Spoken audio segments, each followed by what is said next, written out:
Asthma বা হাঁপানি এটা বলতে কি বোঝায়? অ্যাজমা বা হাঁপানি হলো শ্বাসনালীর একটি প্রদাহজনিত দীর্ঘমেয়াদী রোগ। এই প্রদাহের ফলে কি হয়, শ্বাসনালী ফুলে যায় এবং যাওয়ার পথটা সংকুচিত হয়ে যায়, যার ফলে এটা অতি সংবেদনশীল থাকে।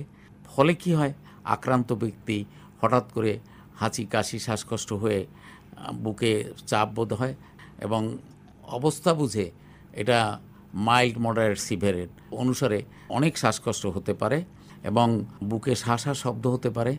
ধন্যবাদ। আমরা এই প্রসঙ্গে আসি যে অনেকে শ্বাসকষ্ট হঠাৎ শুরু হয় বা অ্যাজমা রোগটা শুনতেও ভয় লাগে, একটা ভীতকর ব্যাপার হাঁপানি রোগ। তো এর পেছনে কারণ কি, এই রোগটি কেন হয়?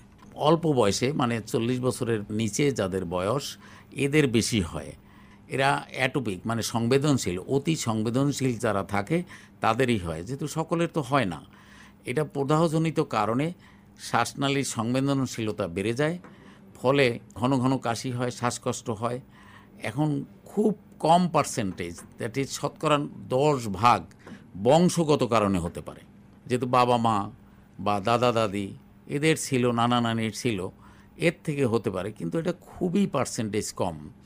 বাকি যা হয় কিছু উদ্দীপক মানে অ্যালার্জেন অথবা ইরিটেন্টস, যেমন অতি ঠান্ডা, অতি গরম বা বিভিন্ন ডিটারজেন্টের গন্ধ, যে কোনো অ্যালার্জিক জিনিসের জন্য অতি সংবেদনশীলতার কারণে যে কোনো সময় শ্বাসকষ্ট হতে পারে।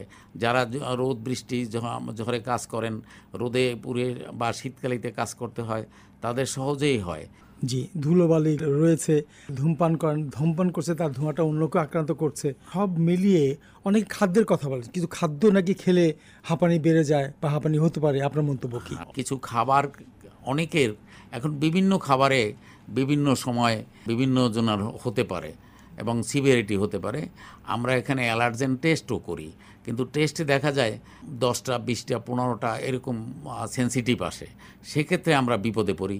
যেমন এই খাবারগুলোর মধ্যে বিশেষ করে চিংড়ি মাছ, হাঁসের ডিম, গরুর মাংস, বেগুন, পুঁই শাক, মিষ্টি কুমড়া, ইলিশ মাছ, এগুলো খেলে কারো কারো অ্যালার্জি হয়। আরেকটা প্রসঙ্গে জানতে চাই, ঘরে আছেন, তার হাঁপানি রোগ, হয়তো ভালো হন, কখনো সুস্থ হন, আবার অসুস্থ হন, কোন পর্যায়ে আর বাসায় থাকা যাবে না, হাসপাতালে যেতেই হবে, সেই পর্যায়টা কোনটি?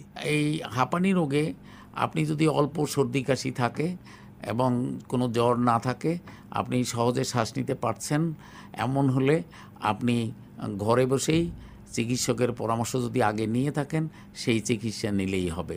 কিন্তু এমনই যদি হয় যে আপনি শ্বাস এমনই কষ্ট হচ্ছে যে একটা বাক্য আপনি পুরোপুরি আপনি উচ্চারণ করতে পারতেছেন না, আপনি থেমে থেমে যাচ্ছেন, শ্বাস বন্ধ হয়ে আসতেছে, বুকে কষ্ট হচ্ছে এবং শ্বাস শব্দ হচ্ছে, তখন আপনার অবশ্যই নিকটস্থ চিকিৎসক কেন্দ্রে অথবা হাসপাতালে ভর্তি হতে হবে। ধন্যবাদ।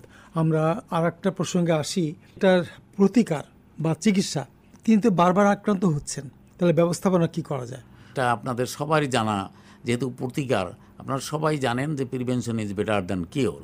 প্রতিকারটা অত্যন্ত ইম্পর্ট্যান্ট, এটা অত্যন্ত গুরুত্বপূর্ণ। যেমন এইটা ইন্ডিভিজুয়াল মানে যার যার আক্রান্ত ব্যক্তির নিজেকে এটা বিবেচনা করতে হবে যে আপনি অনেকের আছে ঠান্ডা সহ্য করতে পারেন না, অতএব আপনি ঠান্ডা খাবেন না, ঠান্ডা লাগাবেন না। অনেকে আছে গরম সহ্য করতে পারেন না, সেটা গরম তাহলে যতটুকু এড়িয়ে যাওয়া যায় এই অনুসারে, যেহেতু যে কাজ, প্রত্যেকের কাজের তো ধরন বিভিন্ন ধরনের হতে পারে, কারো ঠান্ডায়ও হয়, গরমে হয়, আপনি যতটুকু পারেন আপনি এটা অ্যাভয়েড করে। আর হলো কিছু কিছু প্রফেশন আছে, যেমন যে ল্যাবরেটরিতে কাজ করে, ফ্যাক্টরিতে কাজ করে, সমিলে কাজ করে, পেপার মিলে কাজ করে, এইসব যে লোকগুলো আছে, রাসায়নিক যেখানে পদার্থ আছে দূরে থাকতে হবে। আর একটা শেষ প্রশ্ন আপনার জন্য, যারা বিড়াল কুকুর পালেন তাদের ব্যাপারে আপনার মন্তব্য কি? অত্যন্ত গুরুত্বপূর্ণ এটাও। বাসায় যদি বিভিন্ন ধরনের পশু পাখি, বিড়াল কুকুর সব কিছুই, এটা বিভিন্ন ধরনের তাদের লোম থেকে একটা অ্যালার্জেন, অনেকেরই অ্যালার্জেনেরা হতে পারে। ইভেন কার্পেট, আমরা কার্পেট রাখতেও মানা করি, যে কার্পেট থেকে মাইট নামক এক ধরনের ছোট্ট জীবাণু হয়, যার থেকে এই অ্যালার্জেন সৃষ্টি হয় বা ইরিটেন্ট হয়, এবং অ্যাটোপিক যে পেশেন্ট যাদের হওয়ার প্রবণতা আছে তাদের সহজেই হয়। ধন্যবাদ। আমরা সর্বশেষে যে তথ্যটা জানাতে চাই সবাইকেই, তা হলো যেখানে অ্যালার্জি আছে, যে খাদ্যে সংবেদনশীল, আপনি যেটা বুঝতে পারছেন এড়িয়ে চলবেন।